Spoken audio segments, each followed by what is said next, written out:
o sócio, para o negócio estar certo, também tem que ter essa química, Tem né? que ter a química. Apesar de... É lógico, vai ter... Não, briga. Vai ter briga normal de trabalho. A sorte é que eu tinha você no meio pra separar eu e o Rodolfo, senão a gente... Vai ter, Mas sempre um apoiava o outro, né, cara? Mas vai ter, tipo assim, sempre vai ter esse atrito. Mas no final do dia, a gente tá tudo alinhado. A gente tem a mesma visão. Tem. Isso é que é o importante. E ter também perfis diferentes. Complementar. Complementar. Não adianta você trazer o seu mesmo perfil, vai estar todo mundo fazendo a mesma coisa. Sejam bem-vindos para mais um episódio do Imigrante Rico Podcast com o seu host, Thiago Prado. Aqui, bata um papo cabeça com imigrantes que conquistaram sucesso na terra do tio Sam. Fala, galera, bem-vindos a mais um episódio do Imigrante Rico com o seu host, Thiago Prado, direto de Boston, Massachusetts, a capital do brasileiro, aqui na terra do tio Sam. Olha, você que me acompanha da Austrália, do Japão, da Europa, Canadá, Brasil ou qualquer outro canto do mundo, não tem uma comunidade brasileira maior igual aqui em Massachusetts. Disparadamente. Vão argumentar que é Flórida, mas esse argumento eu vou debater aqui hoje com um cara fora da curva que eu trago para vocês. Meu sócio, meu compadre, um podcast que eu venho contando os dias para descobrir a história da vida do cara. O cara é o mestre dos magos, é o Yura, é o 007, é aquele hacker que você não quer nunca deixar chateado, porque o cara vai entrar no seu telefone, viu? Tem conexão com Israel, não é não, Simar?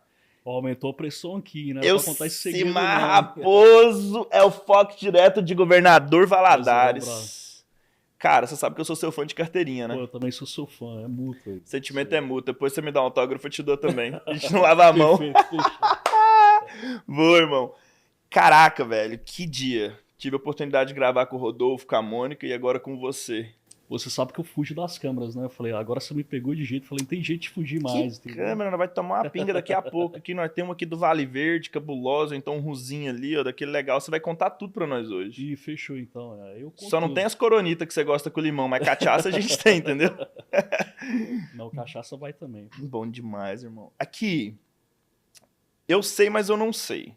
Você nasceu onde, fi? Cara, eu nasci em Governador Valadares. Na verdade, nasci numa cidade e depois no interior, que era do lado de Governador Valadares. Depois eu mudei para Governador Valadares ainda, sei lá, tinha 3, 4 anos. Então, naquela vez que eu fiz stand-up, você era um daqueles caras, né?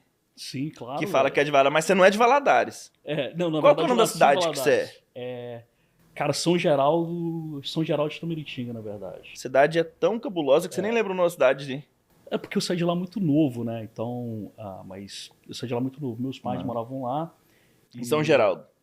Meus pais moravam em São Geraldo, isso. Mas sua família é de lá, então? No sítio do meu avô, sim, minha família é de lá. Então, se eu chegar lá no sítio, lá naquela região, e falar assim, o Simazinho é o Fox, Conhece, não, você fala filho do Raposo, fulano. conhece todo mundo lá. É tudo parente. Tudo parente, lá é primo, tudo primo. Top demais. E aí, como é que foi sua infância lá, cara? Você cresceu na roça, andava de cavalo, como é que era? Porque Cara, não tinha telefone naquela época na roça, tinha?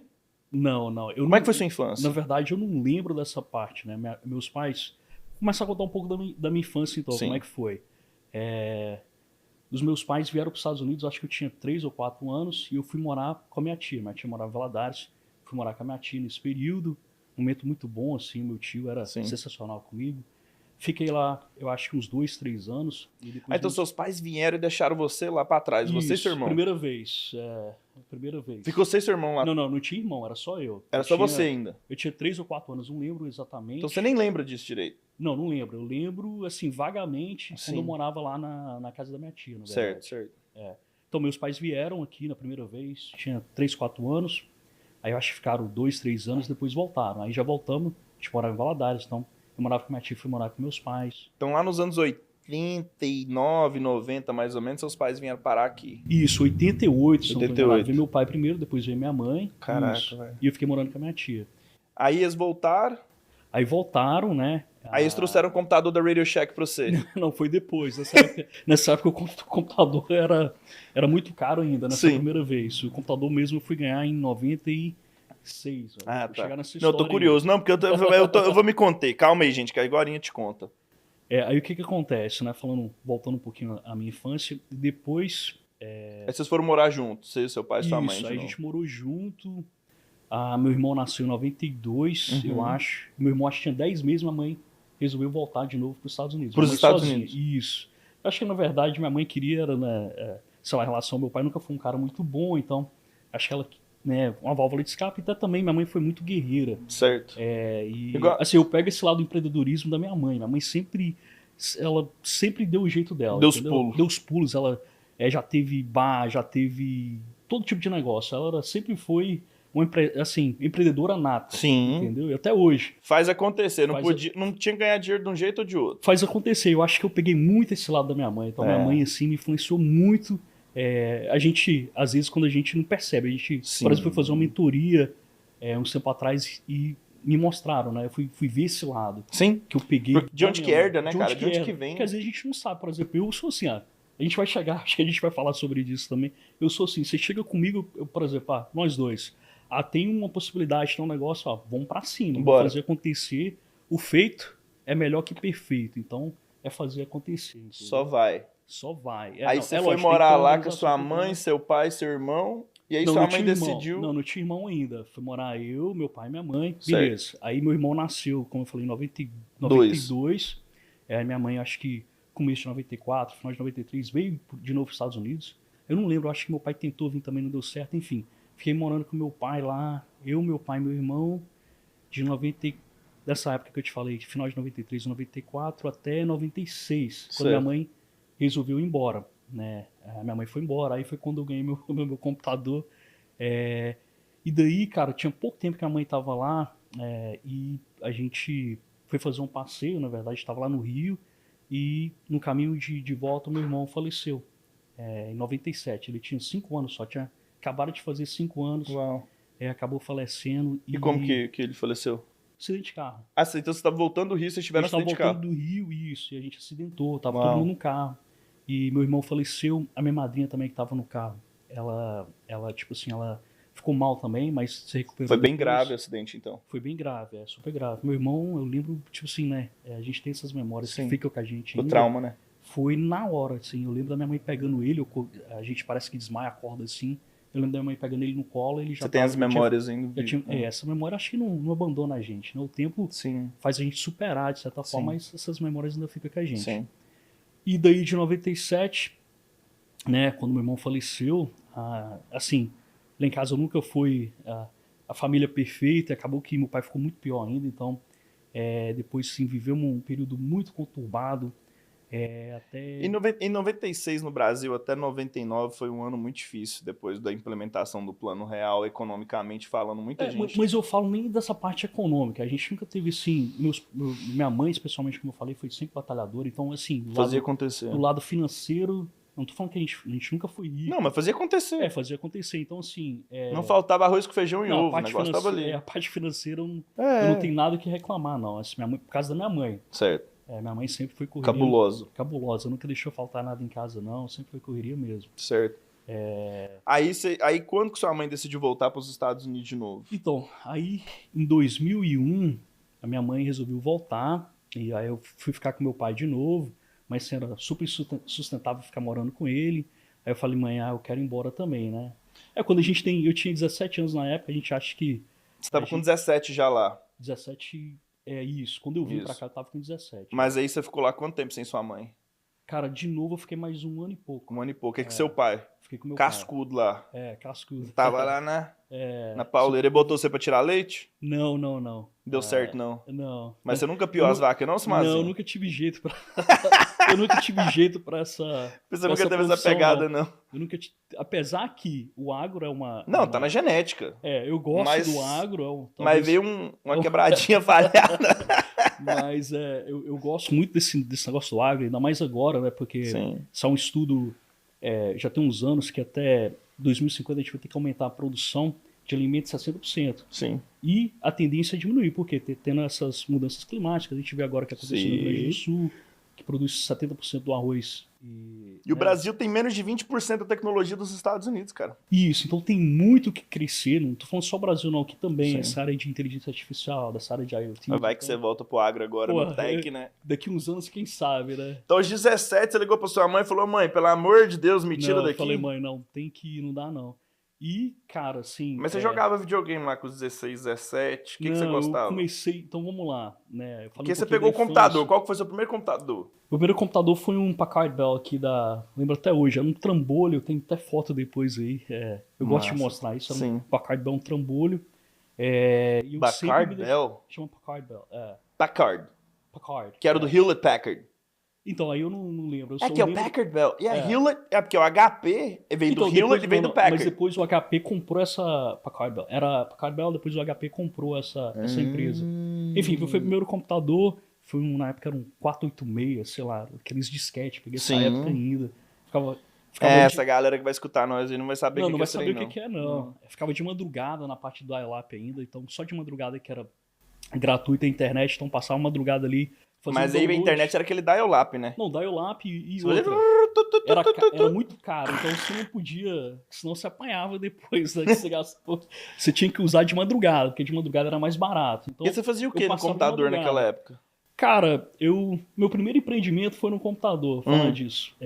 Eu tinha um computador e tinha uma impressora, e na época não é igual é hoje, né? O computador hoje democratizou.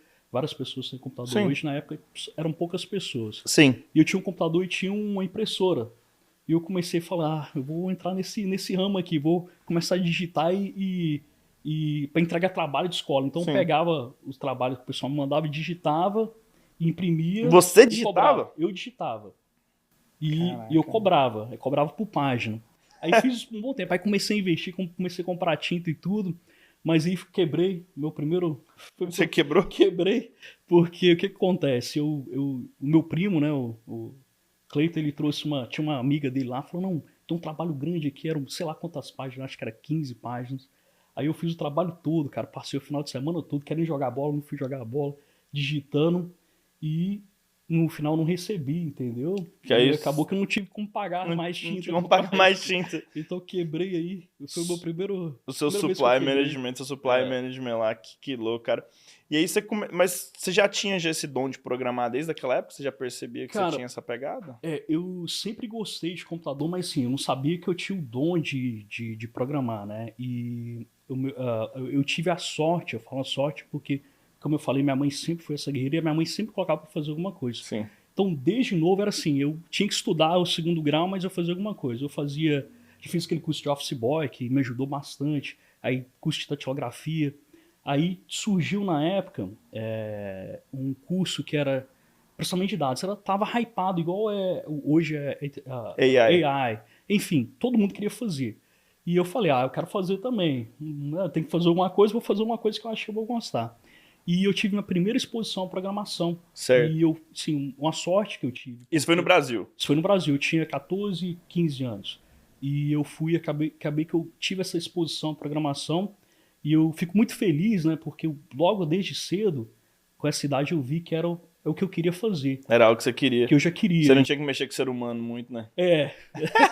Tinha que mexer com máquina, entendeu? Eu sempre tento passar isso pra geração nova também, que você tem que começar desde cedo. Então você tem que começar a fazer algo e ver se você vai interessar. Porque... Geração nova igual eu, assim, né? Não. Novinho, assim, brote. Mas, então eu tento passar para essa geração, todo mundo que eu converso, eu tento fazer isso também, porque você tem que ver o que você gosta. Eu tive a felicidade, porque hoje a gente vê pessoas que começam a faculdade, acabam trocando de curso porque não identificou ainda o que ela gosta, entendeu? Então eu tive a sorte de saber, né, o que eu gostava desde cedo. Boa. Boa, você descobriu ali aquela paixão. E aí você ficou no Brasil até que idade, cara? Cara, eu fiquei no Brasil até 17, terminei o segundo grau, né, voltando ao assunto da programação. Então, eu fiz esse curso, chamado Processamento de Dados, aí fui exposto à programação de verdade. Então, ali a minha primeira linguagem de programação foi o Delphi, JavaScript também, que já existia, o ASP também, que era uma linguagem nova. Meu era HTML. HTML na linguagem de programação. Eu aprendi HTML, né, pra entrar no MySpace, deixei ele bonitinho, entendeu? Pra arrumar as namoradinhas na internet. Você lembra do MySpace? Orkut, Fotolog? Lembro. Não, aprendi a fazer alguma... Pô, eu tive tudo isso aí. Você tinha que codificar pro negócio ficar legal, Você fez o HTML. A galera hoje em dia não sabe o que é isso mais não. Escolher as cores, escolher o HTML, modificar o negócio ali, era... Não, pior que é verdade, sabe mesmo não. Hoje em dia só coloca a foto. Hoje em dia, hoje em dia tá tudo perguntando no chat GPT. Tá muito mais Louco, fácil, né, cara? E aí você aprendeu a fazer essas linguagens, mas você tava lá no Brasil. Como é que você aplicava isso? Então, cara, assim, como eu falei, eu tive a sorte de ser exposto e gostar desde cedo. Então, começou a aparecer oportunidade já quando eu era novo. Então, eu fiz meu primeiro estágio, acho que eu tinha 16 anos, eu fazia um estágio Era uma empresa pequena de programação, já tinha lá o pessoal mais velho que programava, e eu comecei a fazer aqueles... lembra daqueles banners antigamente que eram em Flash, tinha que fazer o download de Flash? Foi meu primeiro... Eu lembro demais. Eu aprendi e fazia aqueles banners de Flash. Propaganda, de Flash. Caraca, velho. Então, isso foi... Então começou a aparecer oportunidades. Throwback.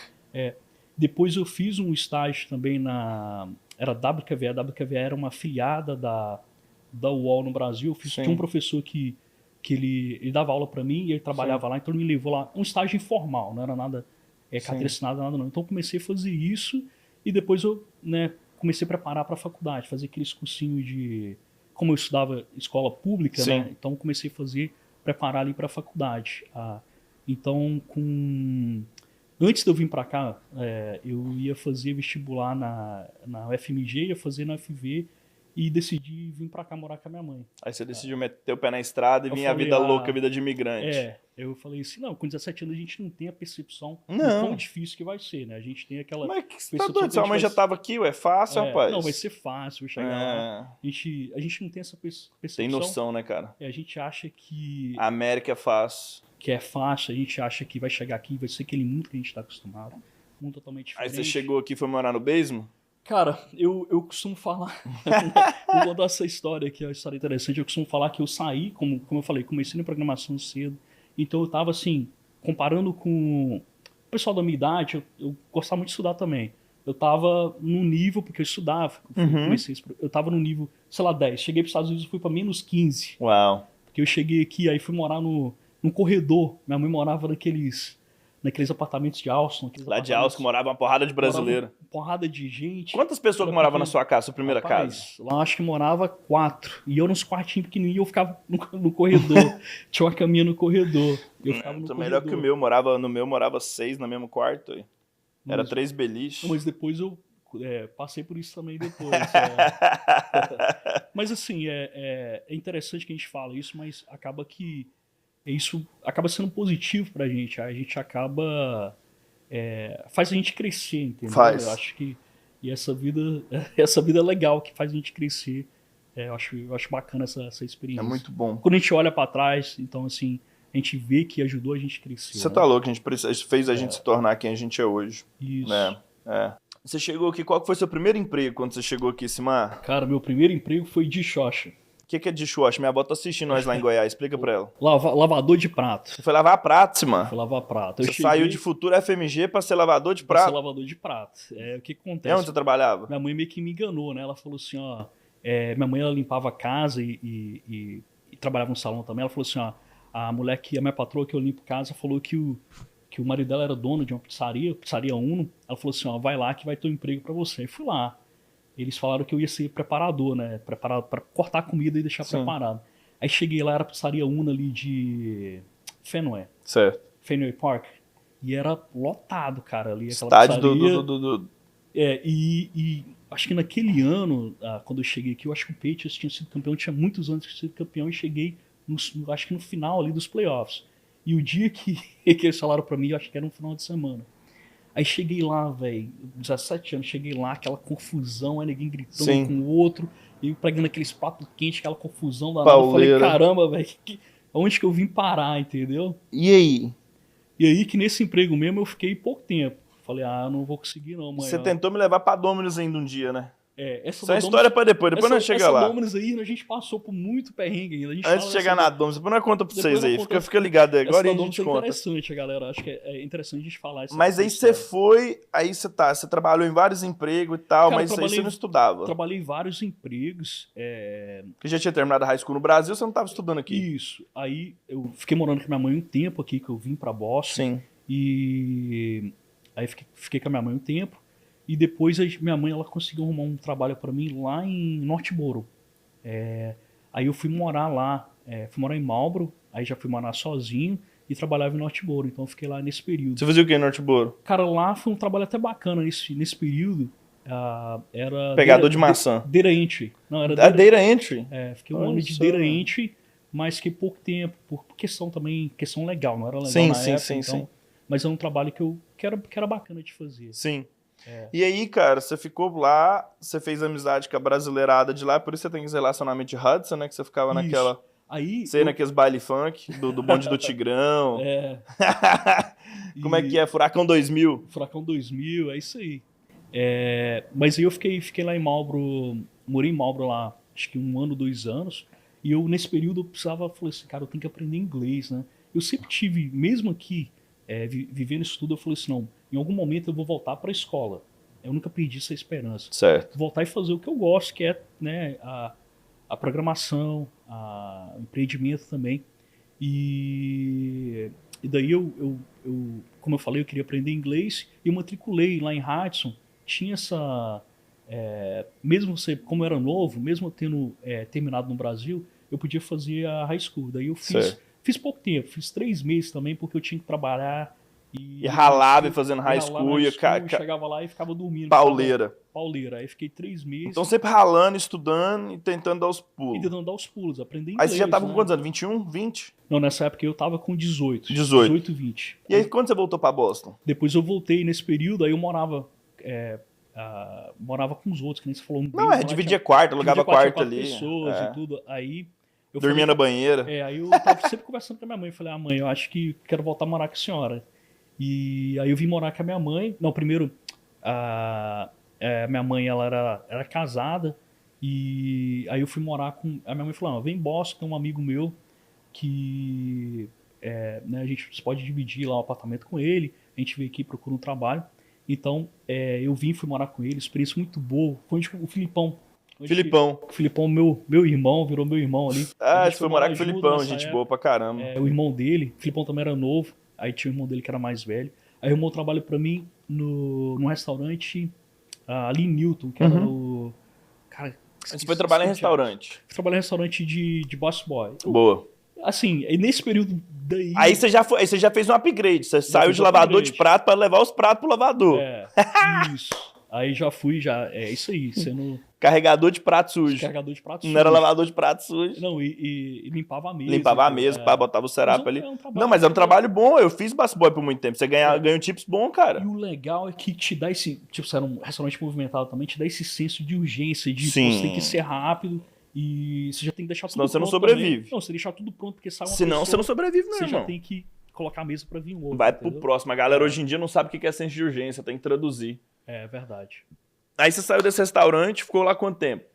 Cara, eu devo ter ficado lá 1 ano, 1 ano e meio, 2 anos, Você começou no Bunker Hill Community College, você tinha quantos anos? Quando eu comecei no Bunker Hill, acho que foi em 2007.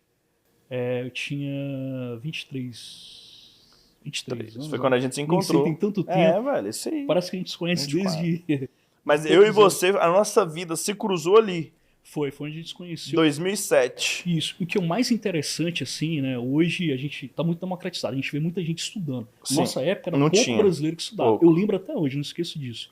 Teve um amigo meu, cara, e era um perrengue pra não conseguir pagar. Sim. Eu era ilegal na época, indocumentado. E pra mim eu tinha que pagar 3 vezes mais. 3 vezes mais, era out of state tuition. Eu lembro até hoje, o crédito era 107, pra quem era residente eu pagava 333. Isso aí. E pra mim era complicado, porque eu tinha que ralar, sustentar para poder pagar para pagar essa a escola tinha que botar pra moer. Isso. E tinha vários amigos meus, eu lembro disso até hoje. Então um amigo meu falou, cara, sai dessa vida, por que você tá fazendo isso? Não vai ter futuro. Você não vai conseguir arrumar um emprego bom. Eu andava com carro velho, todo mundo andava de carro novo, eu andava com carro velho que eu não podia passar na água. O carro era todo podre por baixo. Era dos Flintstones. Yabadabadu! Eu passava assim, quando tinha alagamento, chovia, eu passava, entrava mais água dentro do carro do que fora. Aí a galera ficava me zoando. Pô, esse carro velho, sai dessa vida, velho. Vamos trabalhar e você compra um carro novo. Porque a galera nova olha muito isso. Eu particularmente não colhei. Eu sempre tive essa visão de a longo prazo. Sim. falei assim, ó, quando eu vou tentar me preparar aqui da melhor forma possível, quando eu conseguir me legalizar, aí vai ser onde eu vou dar o boom na minha vida. Então, eu sempre mantive mesmo passando o perrengue, eu sempre mantive essa visão. Uma atitude positiva, né? Uma atitude positiva. E se você, não só isso, eu sempre gostei desse planejamento a longo prazo. E atitude positiva, né? Isso. E tem um livro muito interessante que eu fui ler bem depois, recentemente, na verdade, alguns anos pra cá, que fala disso. É do Viktor Frankl. Viktor Frankl, Man in Pursuit of Meaning. Isso. Ele fala disso, por exemplo. Propósito. Ele era né, ele passou nos campos de concentração e ele fala por que umas pessoas sobreviveram e as outras não. Boa. Ele tinha isso na cabeça dele. Ele ficava imaginando, depois que ele saísse ali do campo de concentração, como que seria a vida dele, com a família. Então isso manteve ele motivado. E eu tentava meio que passar isso pra mim também. Você sabe por que você, empreendedor, não aguenta e quebra o seu negócio? Sério, você vai quebrar, você mesmo, você vai quebrar porque você não tem propósito, você faz por dinheiro. Na hora que fica difícil, você pede pra sair, você vira 01, pede pra sair 01. É você trabalha nisso. O que a gente acabou de falar aqui nesse episódio aqui agora é fundamental. Viktor Frankl, Homem em Busca de um Sentido. Você sem sentido não é nada. Você morre. Seu negócio morre. Sua família morre. Não, você falou um negócio muito interessante, que é essa questão de dinheiro. Para mim, o dinheiro ele tem que ser sempre consequência. A gente tem que ter levantado a cama, você tem que ter um propósito. A gente está fazendo aquilo que a gente faz por quê? Porque o dinheiro, se você faz alguma coisa bem feita, se você trabalha pesado, você resolve uma dor, o dinheiro vai vir. Vai vir, isso é pô. consequência. Eu tento passar isso também para, às vezes, né, o time, a gente traz gente nova, eu tento passar isso pra na eles empresa, também. a gente tem que explicar isso pros A gente caras, tenta né? passar isso para todo mundo, que é o propósito, é o que a gente fez, né? Eu lembro que no começo da BRZ, a gente ganhava muito pouco, às vezes a gente ficava Muito meses pouco? sem ganhar. Às vezes nem recebia. Nem recebia. Não tinha dinheiro nem pra pagar as contas. A gente não conseguia, a gente não se pagava porque a Isso. gente queria manter as contas em dias. A gente nunca atrasou folha de pagamento. Isso. Então, Mas a gente, o sócio não tinha dinheiro. Não, a gente não. A gente não tinha mesmo. Tinha, não. Mas voltando lá no Bunker Hill, cara, quando eu te conheci, porque nós tá pulando aqui agora pra BRZ, acho que a história da BRZ é um capítulo fundamental na nossa história, mas lá no Bunker Hill Community College, aonde a gente se transformou. Por que você escolheu Bunker Hill? Cara, porque tinha um curso que eu queria, que era o Ciência de Computação, tinha ou Bunker Hill ou Mass Bay. Eu optei pelo Bunker Hill por questão de logística. Logística mesmo. Isso. E aí quando você chegou lá, você achou que você queria? Cara, quando eu cheguei lá, eu lembro disso até hoje, tinha uma professora que era de programação, a Miss Delta, inclusive ela era grega também. Sim. Primeiro curso que eu fiz, eu já me senti em casa. Falei, caramba, agora tô onde eu quero. Achei meu propósito de volta. E foi um período assim muito bom o Bunker Hill. Eu acho que ele foi um divisor de águas, assim, eu acho que pra você também, né? Ele colocou a gente, deu esperança pra gente. Abriu portas. Não só abriu portas, eu acho que deu essa esperança Sim. de novo pra Porque gente. tem muito pai que vai acompanhar isso aqui, que às vezes fala, não quero que meu filho vá pra um community college porque não é chique o suficiente. O que você fala pra esse pai, Simar? Cara, como eu disse, pra mim foi um divisor de águas. Você vai conhecer muita gente interessante, você vai ver histórias ali muito boas e o modelo que eu gosto de sempre trabalhar é um modelo de MVP e também um modelo que, para mim, o feito ele é melhor que o perfeito. Então a gente tem que começar em algum lugar. Às vezes seu filho não achou o que ele quer fazer ainda, às vezes seu filho não tem condição de pagar uma university, um college, então comece no community college, porque ali ele vai ser exposto à experiência, ele vai acabar se achando. Certo. Então eu recomendo, assim, vamos começar o andar é melhor do que o ficar parado. Então vamos começar Sem contar, cara, sabe o que eu sou apaixonado com o Community College? Fala isso aqui pro pessoal, Simar. Os professores do Community College, muito deles dão aula em Harvard, MIT, Tufts, BU, BC. Eles estão ali porque é uma forma deles dar de volta pra comunidade. A gente tem acesso a uns caras muito foda por um preço muito reduzido, irmão. Não, isso é verdade. Vários professores né, que eu tive a oportunidade de ter lá também, eles eram professores de universidades grandes. Sim. E aí que você falou, você paga um fraction e você tem a mesma... E E professor, né, a gente sabe que ele tá ali pelo propósito também. Então Sim. ele dá o mesmo ensino que ele dá na Harvard, ele tá dando ali no Community College. Cara, eu lembro muito do meu professor de inglês, cara. Ele falava o seguinte, falava, cara, eu dou aula pra essa galera elite e dou aula pra vocês aqui. Jim Rogash. Jim Rogash, você colocar Jim Rogash fotos, ele tira foto do Red Sox. Ele fala o seguinte, tudo que eu peço pra vocês fazer, vocês fazem o contrário. Eu abro as suas redações com a garrafa de uísque e começo a beber. Eu falo, meu Deus, como que esses meninos são problemáticos? E é por isso que eu volto, vocês me dão trabalho. Sou viciado em problema. Boa. Eu lá na Harvard, nas academias onde eu dou aula, eu peço para os alunos, uma vez eles fazem, não tem graça. Eu fico escolhendo como que eu vou dar 10, 9, 9,5, vocês não, como que eu vou salvar? Cara, foi muito bom. E o Jim Rogash foi um cara que mudou muito a minha habilidade de escrever. Mas voltando para você, eu te conheci, foi num dos eventos do Brazilian Clubs, não foi? Eu não lembro se foi em algum evento do Brasil, mas a gente se encontrava ali. A gente se encontrava. Porque você ficava no ping-pong ali embaixo de vez em quando. Isso, também, eu né? ficava no ping-pong ali. Aí o Mário ficava ali também jogando ping-pong. Você lembra do Mário? Boliviano? Sim, lembro. Aquela cara de cachorro, tá lá na Bolívia hoje. Mário, você assistiu isso aí, ó. Ô Mário, safado, volta. Saudade de você. Um grande abraço pra galera do Banqueiro, se alguém não é? A galera que vai assistir a gente aí. Maiara, que tá lá na Flórida hoje. Fez doutorado na África do Sul. Cara, aquela época teve uma galera que prestou, né, irmão? Teve um outro... Tem um que dirigiu Uber até hoje. Teve um outro que também fez comigo, ele não pegou Associates, mas ele fez o curso aí que queria voltar pro Brasil. Faz só, agora ele tá em BH lá também. Boa. O cara deu muito certo na programação. É isso aí, cara. Então teve não, e você é uma galera que não precisa de curso. Vocês a galera entregar, porra.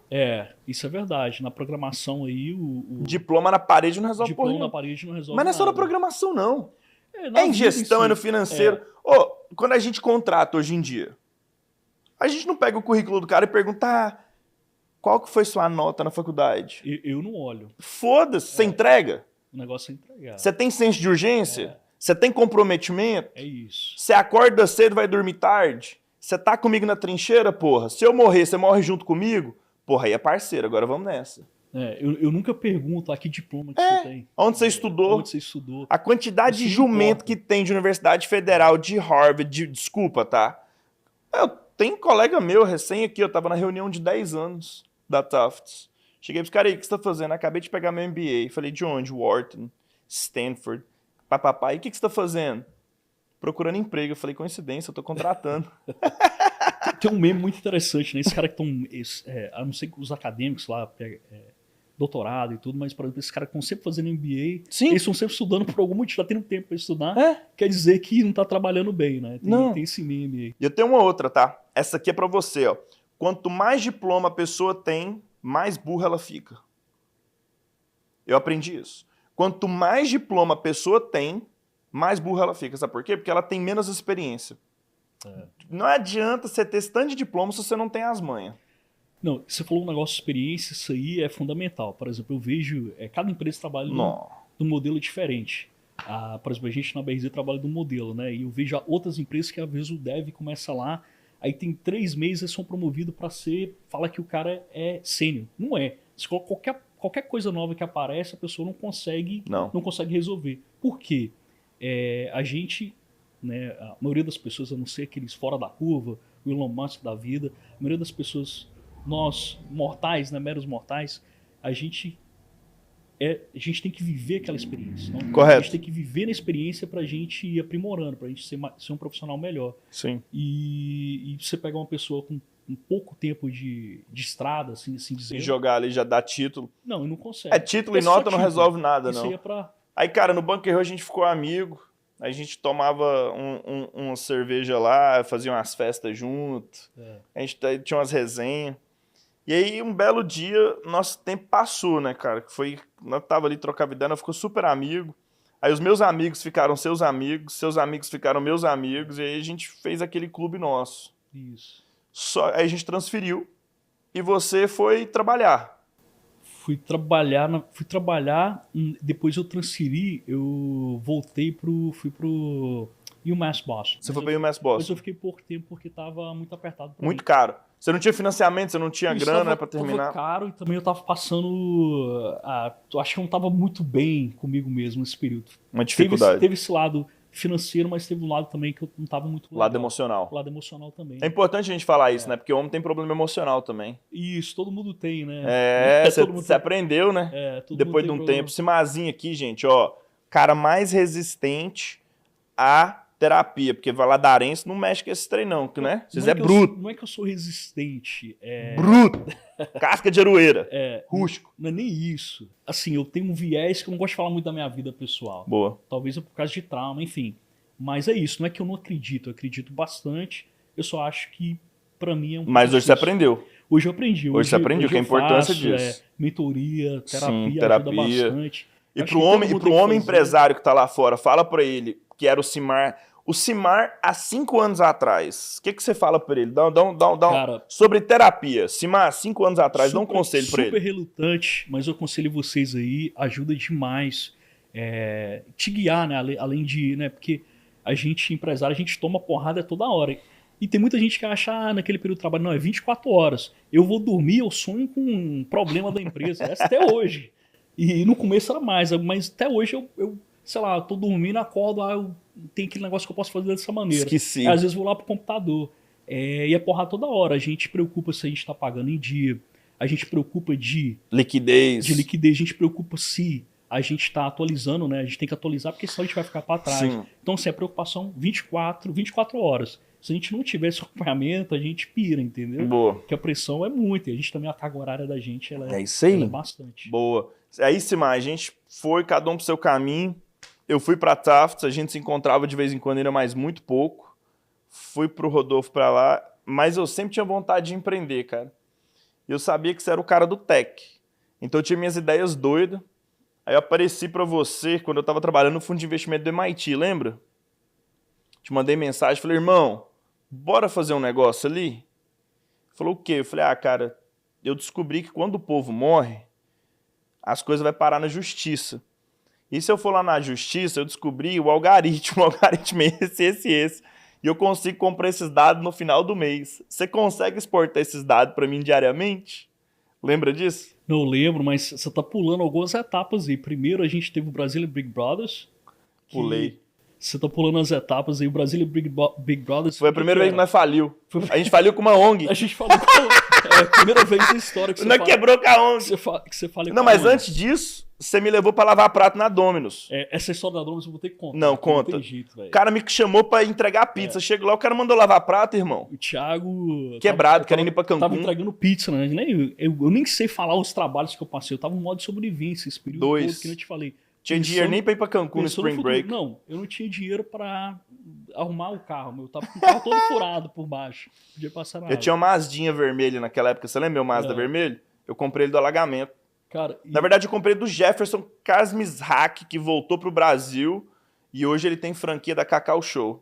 Jefinho, ó, aquele Mazdinha do Jefinho me salvou, viu, quando ele foi embora pro Brasil. Aquele Mazdinha ainda era bonito ainda, comparação comigo. E o do Rodolfo também. O do Rodolfo era um Honda que tinha que... Você dirigia só 5 milhas e tinha que parar pra colocar água. O radiador do cara esquentava. Você tinha que parar com o rodinha dele na raiva e botar água no radiador. Já tinha que parar e colocar água. Uma vez a cada meia hora tinha que botar água no Honda dele. A cada meia hora você tinha que parar e colocar água. Mas enfim, aí a gente começou com o Brazilian Big Brothers, né, que era... Não, mas da pizzaria. A pizzaria foi antes. Tô viajando, Aí da pizzaria... Quando você me contratou lá pra entregar a pizza. O Thiago falou, tô precisando fazer um part-time aqui e tal. Eu falei, cara, eu tô aqui na pizzaria, não é ruim não. É um trabalho até mais de boa. Watertown. Lá em Watertown. Aí chega o Thiago lá, o Thiago trabalhou 2 dias, no terceiro dia, o cara lá, cara meio bruto, né? Esses caras meio...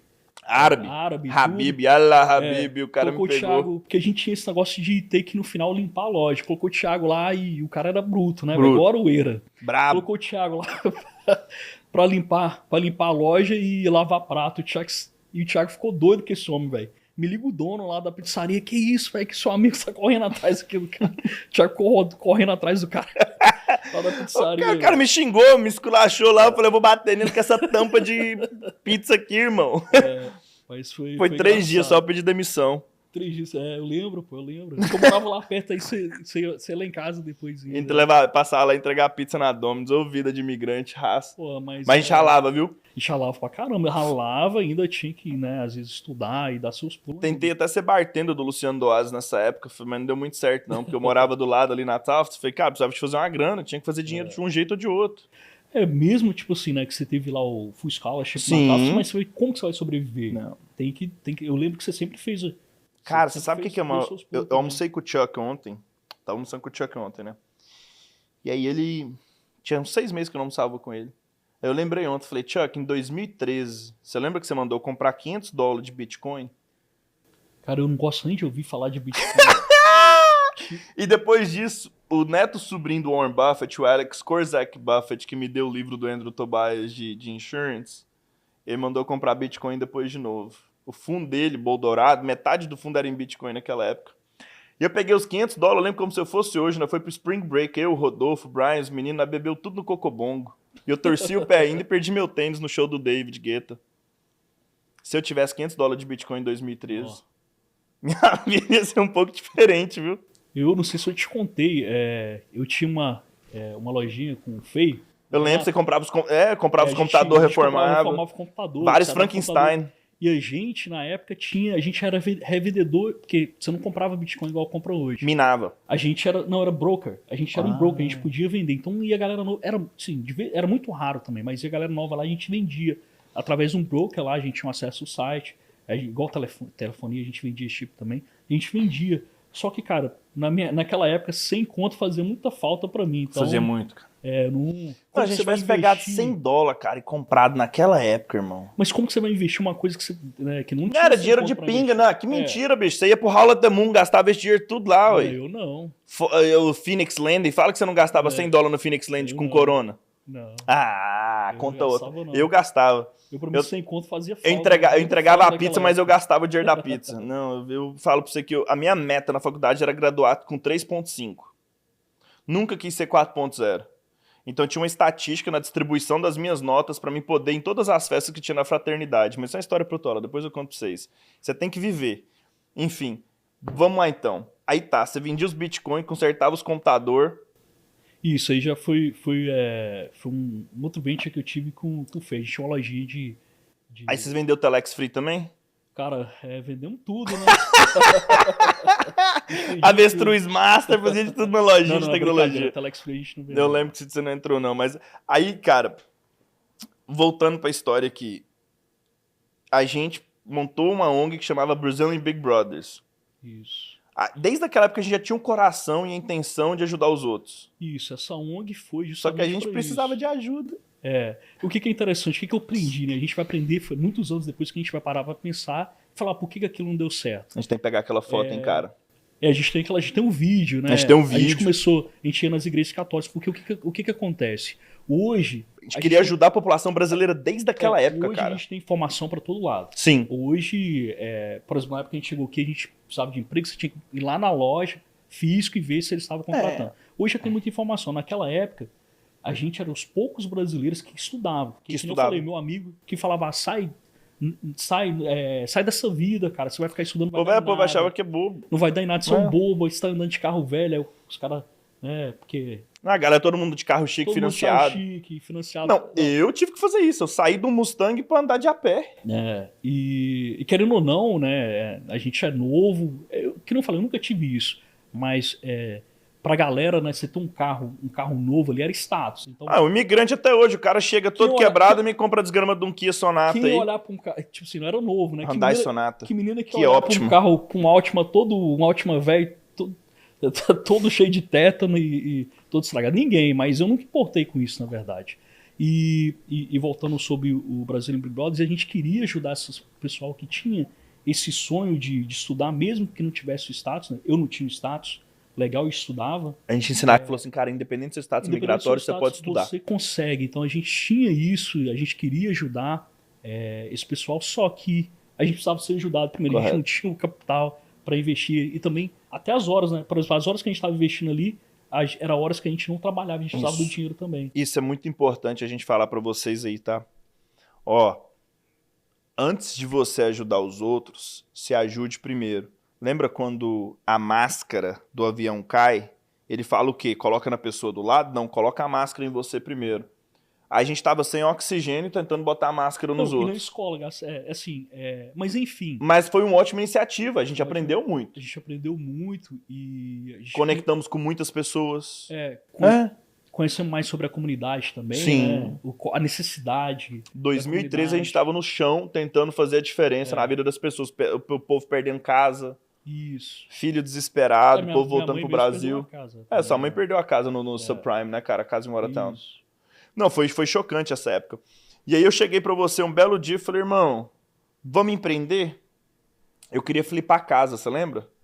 Boston Property Isso aí foi antes Solutions. da Padref. Não, Flipar a casa. isso foi bem antes, flipar a casa. E aí a gente construiu esse algoritmo, você entrou na corte de Middlesex, Isso. você passou pelo firewall, eu ia pra corte, você lembra disso? Que eu ia pra corte, pedia os docket, que é os pacotes do pessoal que morreu, pegava o nome da pessoa que veio a óbito, aí eu pegava o nome da pessoa que vinha a óbito, eu checava no outro site pra ver se aquela pessoa tinha propriedade, eu escrevi pra você como é que fazia, falei, cara, precisa de um trem mais ou menos desse jeito, você foi e programou. Isso, automatizou. E era lindo esse modelo. Tinha tudo Nossa! profissional. Qual que foi o problema? Cara, a gente era meio período e não tinha dinheiro. Não tinha credibilidade. Tem credibilidade, meio período. E outra coisa, uma coisa assim, A interessante. gente não era também. testado. Outra coisa que você falou também, que eu sempre, quando alguém chega com qualquer ideia que quer me falar, é a mesma coisa. Se a pessoa não tá 150% no negócio... Não eu vai já- dar certo. Não, eu já falo assim, não, Não desculpa, vai. cara, melhor. Leva pra outro lugar. Eu não sou a pessoa certa pra te ajudar com Ah, isso. eu vou fazer um negócio part-time. Cara, Não vai existe pra merda. part-time. Se você não tiver disposto a se E fuder, não é nem a passar 100%. fome, a se viver de... Ó, ninguém morre comendo sopa de lata. Nós não morreu? Não, sério, teve uma época que eu tava passando quase era de sopa de lata, Não, o irmão. período da BRZ era Nossa, miojo. não tinha dinheiro não, era miojo. Entendeu? A gente levava comida pra BRZ. A galera ria e falava, esses caras vão quebrar, os caras é louco, mas bicho, a vontade era maior do que o medo de perder. É verdade. E aí, isso aí é bom, cara. Isso é um insight bom, viu? Se a pessoa, startup, starteiro, independente do seu negócio, se você não tiver 150% dedicado, não vai dar certo. Não, e eu sempre pergunto, tem uma pergunta que eu faço ainda. Manda. Quando você dorme, você sonha com a empresa? Boa. Se você não sonha, eu não quero. Se você não Porque ficar com tesão mesmo. Até hoje, da BRZ, eu sonho com soluções. Tipo assim, que nem a gente... Né? Isso serve pra quem vir trabalhar aqui na BRZ também. Isso. Cara, se você não gosta do que você tá fazendo, se você não gosta do seu líder, se você não gosta da sua equipe, sai.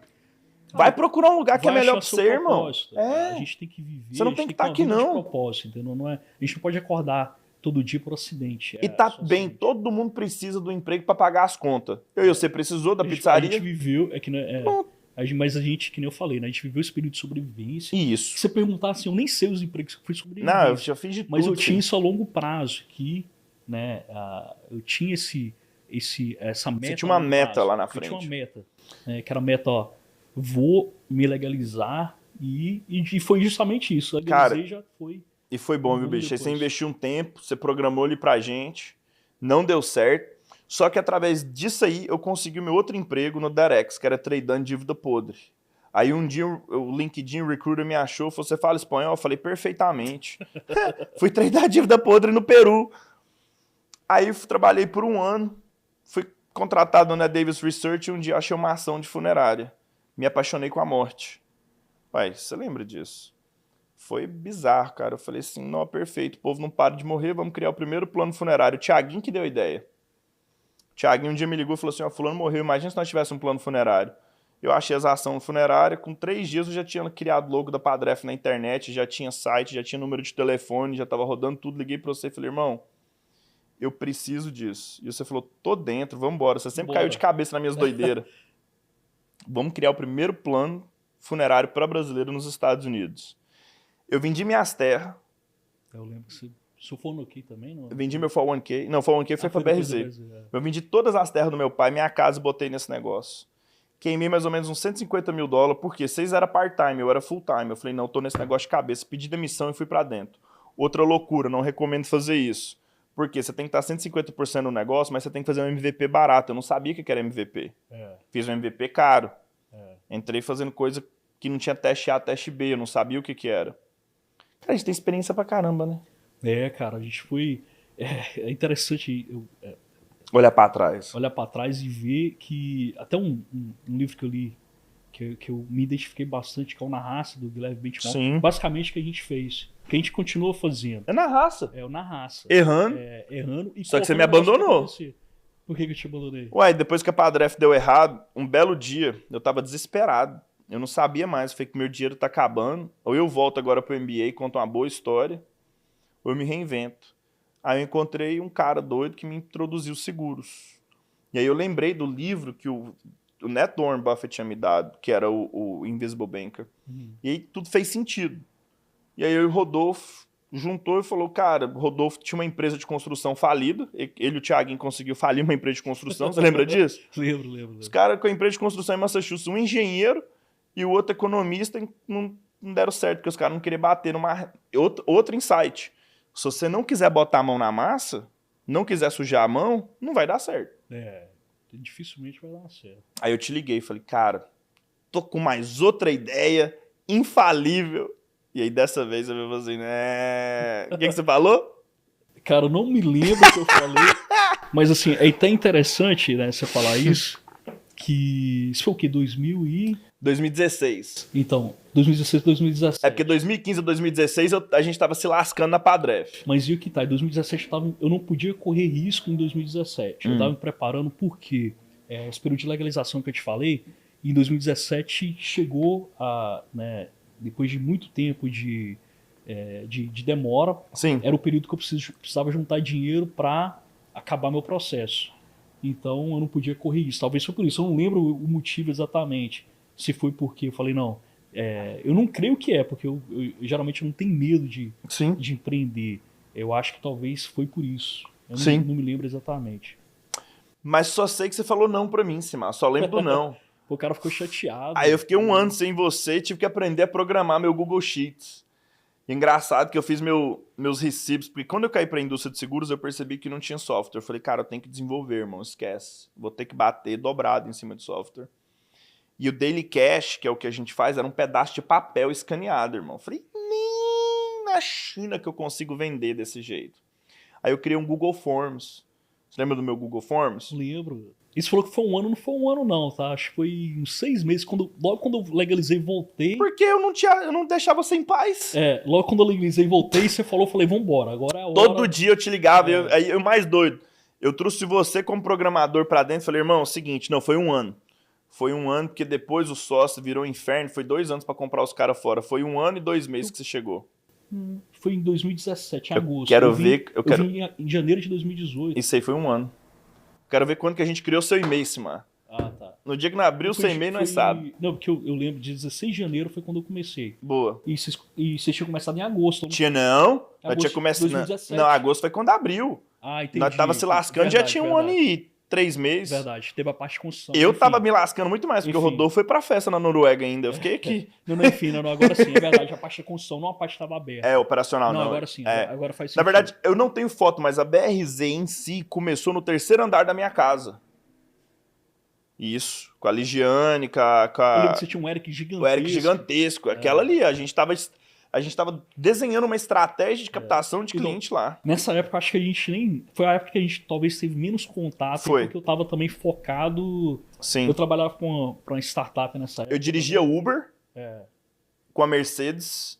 Eu fui um dos primeiros motoristas de Uber de Boston. Com Mercedes? Aí eu peguei...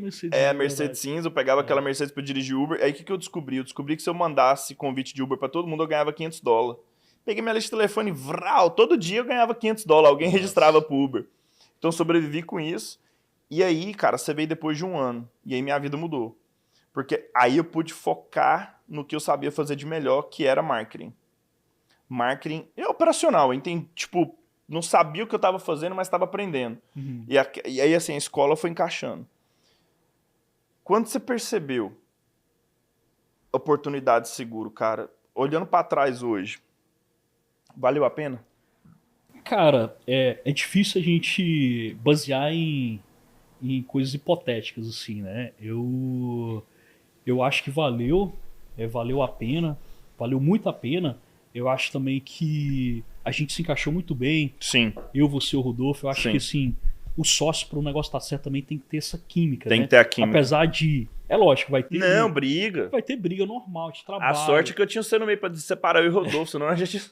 Vai ter, Mas sempre um apoiava o outro, né, cara? mas vai ter, tipo assim, sempre vai ter esse atrito, mas no final do dia, a gente tá tudo alinhado, a gente tem a mesma visão. Tem. Isso é que é o importante. E ter também perfis diferentes. Complementar. Complementar.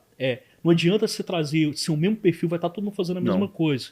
Vai ficar patinando. Vai ficar patinando. E tem uma coisa também, é interessante que eu sempre falo, o George Lehman fala isso também muito bem, é que não adianta você ter só ideias. Você tem que ter ideias, mas gente que faça as ideias acontecer. Só ideias, todo mundo tem ideias maravilhosas todo dia.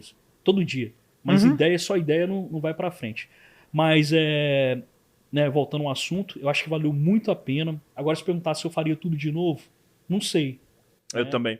não sei se Eu bato muito essa tecla aí, mas assim, sou muito grato à oportunidade que a gente teve, muito grato a essa história dos 7 anos. E falo pra todo mundo, cara, empreender não é pra todo mundo. Não é. Só que o que eu faria é diferente, tá? Eu faria de novo, só porque eu faria com mentores específicos da indústria. Quando eu disse que talvez eu não faria da maneira que a gente fez. Não. Na raça. Na Hoje raça. a gente tem experiência, a gente adquiriu também conhecimento, né? A gente foi depois. Cara, a importância de uma estudando. mentoria pro Cara, começo de um negócio, eu teria economizado muito dinheiro. Não, com certeza. Muito com dinheiro. certeza. Ter a humildade de falar assim. Eu faço a conta, cara, hoje. Se eu tivesse pagado o mentor $2.000 por mês, por ano, seria 24 pau. Cara, eu teria economizado muito erro em marketing, erro judicial, erro. Nossa, a quantidade de erro. Porque o mentor ele já passou por tudo isso. E olha que eu tinha mentor. Só porque o meu mentor era gestor de risco. Toda vez que eu converso com o meu mentor, é gestor de risco. Ele fala, vai dar errado por isso, isso e isso. E eu tenho meu outro mentor, que é o Jack Derby. Que ele chega e fala assim, cara, você não tem dinheiro, você vai precisar de levantar dinheiro, você vai ter que se diluir, então, tipo, mas porque você não consegue fazer tudo isso. Então, assim, tem que ter alguma coisa no meio. Com certeza. E a mentoria é fundamental. Não, eu acho essencial, sim. Eu tenho também Pro profissional. Você tem que ter essa troca de ideia, entendeu? Tem, cara. A gente não vai a lugar nenhum sozinho, né? Não.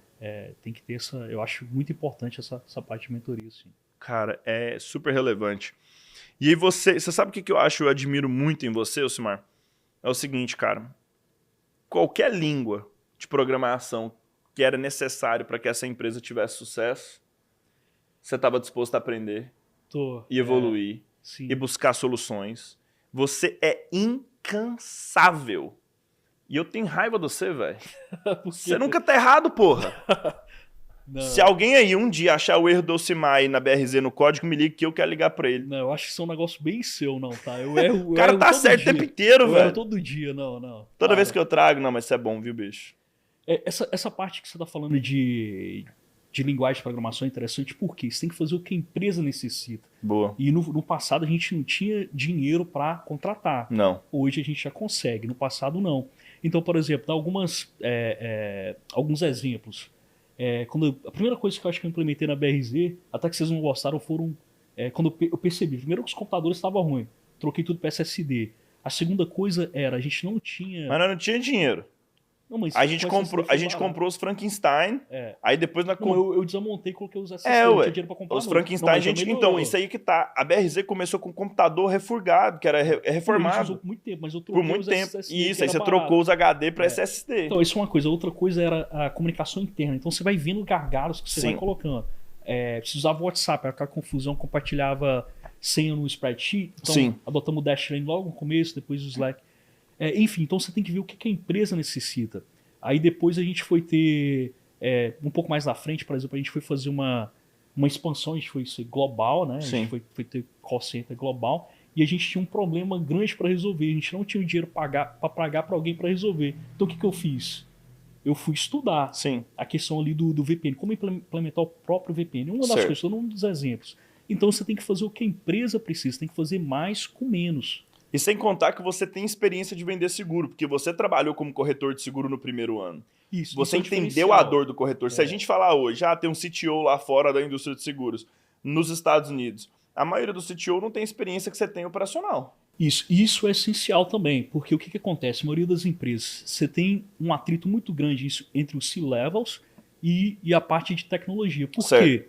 O C-Levels ele não entende como que funciona ali a tecnologia não entende como funciona o operacional. Então você tem que ter alguém que faça, que tenha esse conhecimento. Então é muito importante isso. Eu acho que isso foi crucial também. Foi da necessidade, né, que a gente falou. Do desespero. Foi o desespero que a gente precisava ali. Eu vendia, né? Eu vendia seguro, ficava no front desk. A gente fez acontecer mesmo, porque a gente não tinha... Servia café também, café é uma parada. Não, servia café, pão de queijo, bolo de cenoura, tirava o lixo. Sabe que café é um negócio, uma assinatura minha, né? Todo lugar que eu vou... O cafezinho. O cafezinho, por exemplo, Mineiro. no salão da minha mãe, a gente pulou essa história quando eu trabalhei, né? Fiquei trabalhando no salão também, você precisa ir. Tô vendo que você tá com um pouco de cabelo branco e eu também dou conta de pintar seu cabelo, é brincadeira. Não, meu é sexy, cara. Eu tô Brincadeira, tá não. tô ficando igual o George Clooney. Então, servir café também é isso, é fazer o mais com menos, é fazer acontecer, entendeu? Cara, e nessa jornada desses 7 anos da BRZ, qual foi a maior dificuldade que você teve olhando pra trás? Que você fala assim, caraca, irmão, eu achei que a gente não ia... Pá, o que foi? Cara, eu acho que a maior dificuldade, teve algumas na verdade, mas eu acho que eu diria que dificuldade de aprendizado foi na pandemia. Boa. Quando estourou, enfim, a gente tinha um planejamento que Sim. um dos sócios que era sócio da BZ vinha para ser o gerente operacional. Sim, ia ser o CEO, ia tocar a CEO, que empresa, falava aquela que tinha confusão de aquela liderança. confusão, aquele atrito que a gente tinha. Por isso que eu tô falando que a gente é muito aliado. A gente tinha um vácuo de liderança, A né? gente tinha um vácuo de estar alinhado. Sim. De ter a visão, a É mesma porque visão. naquela A visão época era diferente. alguns tinham 2 empregos ainda, tava dentro, tava fora. Não, a visão. Aí o que acontece? Eu acho que essa época foi muito... Até hoje eu carrego isso com aprendizado. É que a gente tinha um pessoal que trabalhava com a gente e então essa pessoa de fora veio e falou, vamos demitir todo mundo. Isso me abalou. No começo da pandemia. No começo da pandemia, meio que... A gente perdeu muitas pessoas boas. A gente perdeu muita pessoa boa, assim, me abalou um pouco. Acho que essa foi a grande... Quando eu falo assim... O cuidado com as pessoas. O cuidado com as pessoas. Eu acho que a gente tem muito esse cuidado. Sim. Por exemplo, eu tinha uma pessoa que trabalhava com a gente que eu gostava muito dela, era muito boa. Sim, a Natália. A Natália, assim, eu nunca... Tem um carinho Eu nem muito nunca grande. tive coragem de ligar pra ela e pedir desculpa, mas se ela estiver vendo aí, desculpa. Mas, assim, serviu como aprendizado.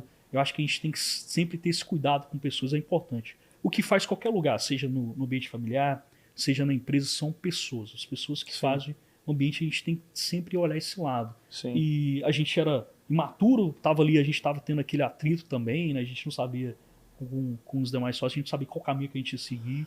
Acabou que a gente foi influenciado a tomar essas decisões que eu diria que foram... Eu não falo que é o...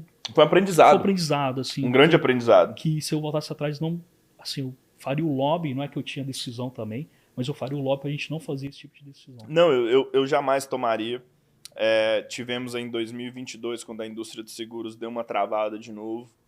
A gente passou por uma grande recessão, foi um grande aprendizado. Mas eu acho que a gente já estava vacinado, não é que Isso, você lembra o que a gente fez?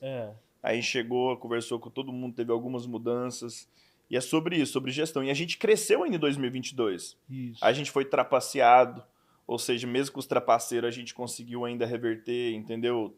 Todos os danos que eles poderiam possivelmente fazer. E a gente descobriu que, na verdade, cara, com a trapaça a gente descobriu que a instituição é maior do que eu e você hoje. Sempre tem que ser. A instituição sempre é maior. E a gente tem que... A gente criou algo que tem a sua própria vida. E a gente tem que entender também que ninguém é replaceable. Todo mundo é instituição. Se você cria uma cultura boa, tem ali pessoas boas, o que vir ele vai preencher. A instituição sempre tem que ser maior. Cara, porque a BRZ ela não existe, e em breve um nome novo, ela não existe para você ou para mim. Ela existe para todas essas famílias que a gente cuida delas. Isso. O que me deixa acordado é a responsabilidade como empresário, como líder, com todas as famílias, com a sua família, com a família do Rodolfo, com a da Mônica, com a minha, com a da equipe.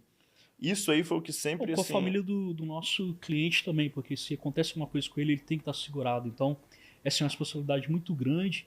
E você falou um negócio lá atrás, e a gente, né... A gente sempre teve esse cuidado com a comunidade brasileira, então sempre... Foi o nosso porquê, né? Por que a gente existe? Minha mãe tinha um salão também, fiquei muito tempo, estava ativo na comunidade, sim. E a gente tem que, né, tomar conta dessa comunidade, a gente tem que servir a comunidade brasileira. O porquê que a gente existe, cara, bizarro isso, muito bom. E aí no meio do caminho veio casamento. Veio filho 1. Qual que é o nome do filho 1? Brian. Brian. Tem que falar o nome da esposa também, Gleice. Aí a patroa deu suporte.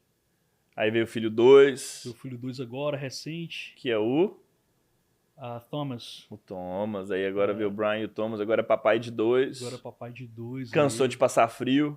Cansei, então mudei daqui, né? Morei 20 e tantos anos aqui nesse estado. E falei...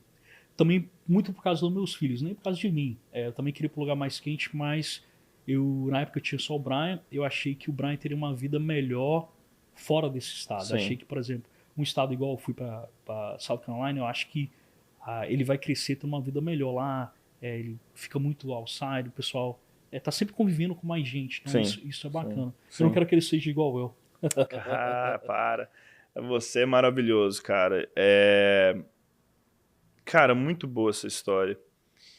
E aí, você hoje se envolve em algumas startups também, né? Você brinca aí em algumas áreas, você tem feito um trabalho maravilhoso, está lançando a sua mentoria, vai participar de uma comunidade. Conta mais um pouquinho pra gente aí. Cara, então, a gente desse mundo não para. Toda vez que a gente vê vê uma oportunidade, tudo, a gente vê uma dor. Sim. Na verdade, a gente vê uma dor e a gente quer resolver essa dor.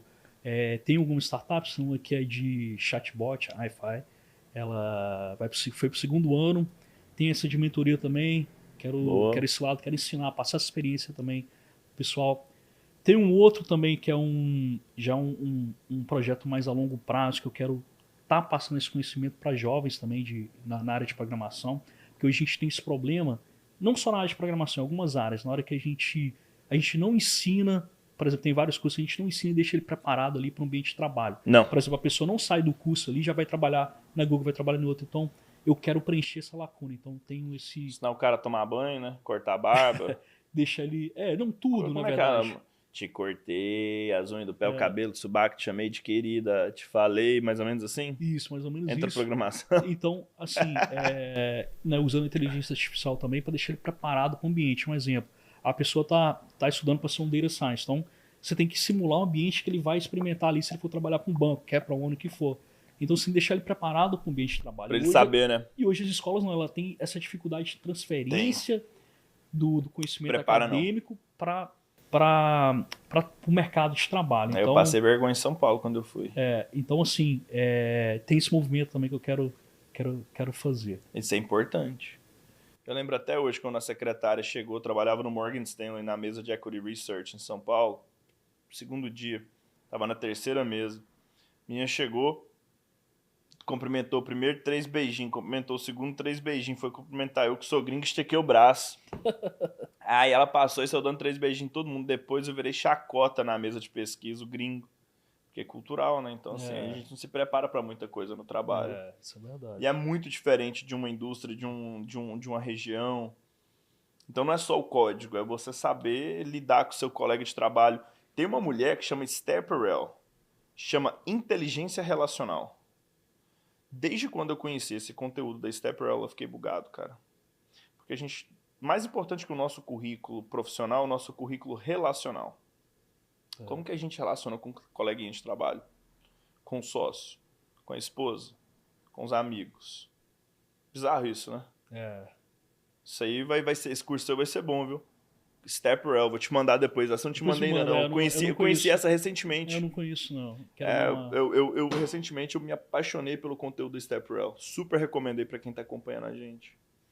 Simar, pô, muita história, viu, cara? Bom demais. Se você pudesse voltar lá, quando aquele molequinho tava com 15 anos, lá em Governador Valadares, dar um conselho pra ele, olhando pra aquela câmera ali, ó, que conselho que você daria, cara? Cara, eu falaria pra aquele adolescente ali, seja forte, vá em frente que vai dar certo.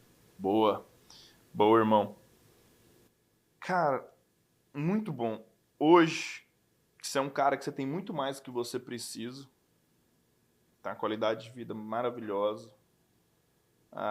Lógico, a gente sempre pode ter mais, a gente quer mais, a gente tá nesse processo aí. Às vezes eu brinco que às vezes, não sei se a gente é um pouco egoísta, a gente sempre ser insatisfeito com o status quo, mas grato pelo que a gente tem. Qual que é a definição de riqueza para você, irmão?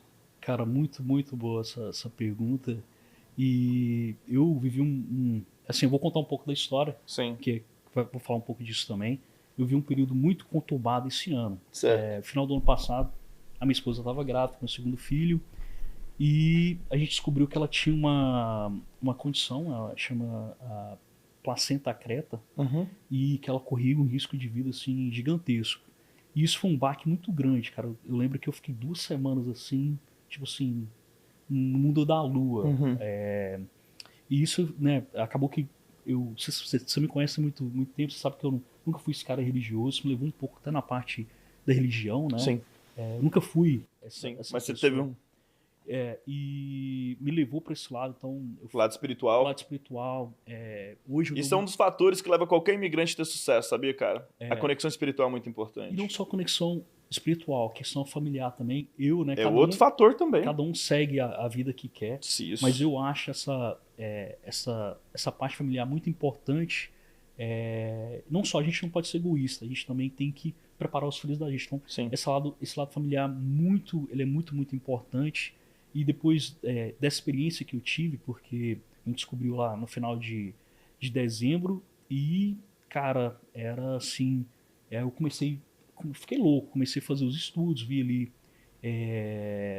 né, qual que era o mortality rate, que era 1 em cada 14 A probabilidade, mulheres, probabilidade de vir a óbito. Então, 1 em cada 14 mulheres aqui nos Estados Unidos, ainda que é um país desenvolvido, vem a falecer. Então, um negócio super grave, gravíssimo. Sim.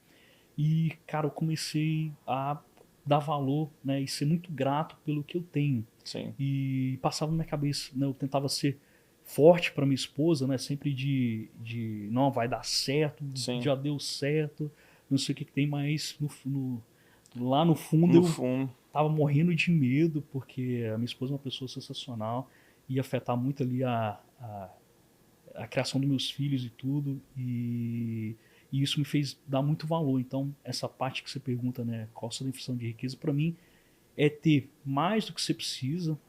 Por exemplo, hoje eu tenho muito mais, sou muito grato. Hora nenhuma eu peço mais, sou muito satisfeito com aquilo que eu tenho em termos de material, de Sim. dinheiro, poder financeiro. E para mim a outra coisa é você estar, só um conjunto, eu não acho que é só uma coisa. A outra coisa para mim é você estar bem consigo mesmo e você ter esse ambiente familiar, como é que fala? Viver para sua família, né? Que é o que você vai deixar, né, para seus filhos. E para mim a definição de riqueza é isso. Boa. Para mim é isso. Essa questão de família manda muito para mim, ainda mais hoje, depois que eu vi essa experiência. Eu sou workaholic, nós somos. Nós somos workaholic, mas eu tô tentando ter um pouco desse balanço para conseguir desligar, né, cara? Para desligar um pouco, para dar. Mas quando a gente ama o que a gente faz, é algo assim. Não, é difícil, mas eu tô tentando meio que encontrar o balanço. Encontrar o balanço. E aí eu volto, cara. Você pai, o que você faz é o suficiente.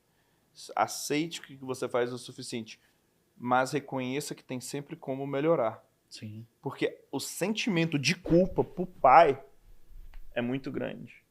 E a esposa que tá aí, cara, seja grata pelo que o seu marido faz também, porque tem muita ingratidão lá fora. Às vezes a gente tá dando o nosso melhor, preocupado ali com as contas. Eu falo isso porque hoje, mentorando vários empresários, eu percebo isso. É uma pressão muito grande. Não tem esse entendimento também, né? Caraca, velho. Eu, assim, não tenho nada que reclamar. Que nem eu falei, hoje eu tô num período muito bom, muito alinhado. A minha esposa também dá todo suporte, assim. Sim. Mas tem que ter esse suporte mesmo. Se você não tiver esse suporte ali, também da esposa, da parte familiar, acaba que as coisas não fluem, né? Não vai pra frente. Irmão, muito bom esse bate-papo. Eu sei que você tem um avião pra eu pegar, que amanhã tem aniversário do Brian. Isso, por isso também, tem aniversário do meu filho, eu não queria correr o risco de não chegar lá no dia do aniversário dele, então tô pegando esse voo daqui a pouco, na verdade. Obrigado por dividir comigo aqui hoje. Eu gostei demais da conta desse bate-papo. Eu que gostei, obrigado aí. Cara, tamo junto. Obrigado por existir na minha vida. A gente não falou outra coisa, né, cara? No meio do caminho eu te convidei pra ser padrinho da minha filha, uma honra muito grande também, tem essa também. Então, mais do que tudo, cara, a gente é família. Gente, é o seguinte, no meio dessa jornada empreendedora, você vai perder muitos amigos, mas você vai fazer muitos também. E aqueles que ficam do teu lado é perpetual, é para sempre. A gente acabou, falo aqui, o Ocimar vai validar isso aí para vocês, a gente acabou não fazendo negócio com muitos amigos, a gente acabou fazendo muitos amigos nos negócios. Mas muitos amigos, né, cara? É isso. Obrigado por ter trocado. Cara, eu que agradeço, muito grato, né, pela sua amizade, por você, por Rodolfo também, assim, como eu falei, essa química nossa, sempre a gente se encaixou muito bem, isso é muito importante. É uma dica até para quem tá querendo empreender, escolha bem seus sócios aí, que é importante. E sócio ruim não fica bom, não. Se o trem é ruim desde o começo, melhora? Não, piora. Então, ó, sociedade é igual casamento. Quase. Não tem orgasmo. É verdade. Até o próximo episódio. Muito obrigado por ter acompanhado até aqui. Esse episódio não aconteceria sem a BRZ Seguros, a corretora número 1 dos brasileiros na terra do Tio Sam, Casa Com. Já pensou em investir no Brasil com taxas baixíssimas? Casa Com, o seu imóvel por $500 mensais na praia de Airbnb. Casa Com, clica neles aí e já faz a sua simulação. Até o próximo episódio.